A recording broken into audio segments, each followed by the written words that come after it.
enseguida! ¡Sí que puedo hacerlo! Dímelo. Yo sé que puedes. ¡Adelante! ¡Diles a todos los peces que naden hacia abajo! Bueno, ya habéis oído. ¡Venga! ¡Hay que empujar hacia abajo! ¿Entendéis lo que os estoy diciendo?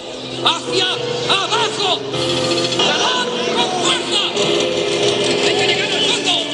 ¡Seguid nadando! Sigue nadando. ¡Ya casi está! ¡Seguid nadando! ¡Seguid nadando!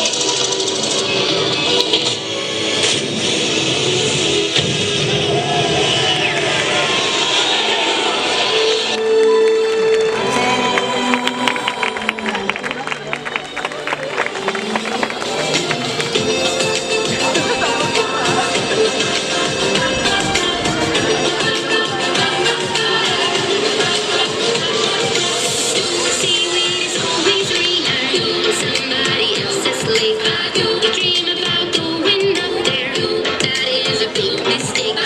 Just look at the world around you, right here on the ocean floor. Such wonderful things around you. What more are you looking for? Under the sea, under the sea. Falling it's better, down there it's better. Take it from me. Up on the shore they work all day. Out in the sun they sail away. While we get float under the sea.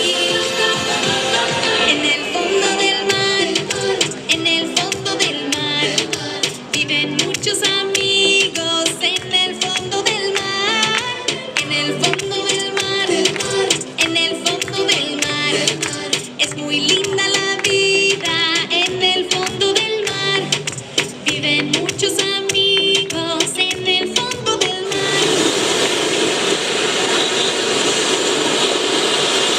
En el mar azul, dagudi daguda, vamos juntos a nadar, dagudi daguda. Entre corales hay una gran ciudad, vamos todos a bailar, dagudi daguda. En el mar azul, dagudi daguda, vamos juntos a nadar, dagudi daguda. Entre corales hay una gran ciudad, vamos todos a bailar, dagudi daguda.